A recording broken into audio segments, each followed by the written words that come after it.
ઘણી જ હોટલમાં તમે આ વાંચ્યું હશે કે ઘર જેવું જમવાનું. હું તમને ઘરનું જ જમવાનું પણ હોટલથી પણ વિશેષ પેકિંગમાં આજે દેખાડવા માંગુ છું. હું આપની હોસ્ટ અને કાયમની દોસ્ત એવી માતંગી માકડોઝા. આજે અમે પાર્સલ મગાવ્યું હતું મીટ માકડનું.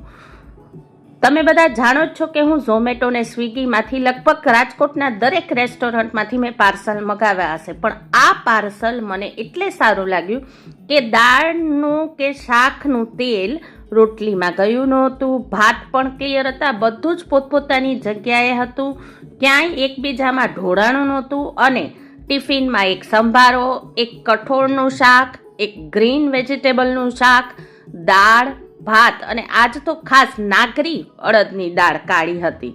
એટલે હું તો જે 1 કે 2 રોટલી ખાવાળી આજ મેં 4 રોટલી ખાઈ લીધી. અને આપ પણ આપને ત્યાં પ્રસંગ હોય કે કંઈ પણ ઈચ્છા હોય ત્યારે આ ટિફિન મંગાવી શકો છો. ચોક્કસથી કોન્ટેક્ટ કરો.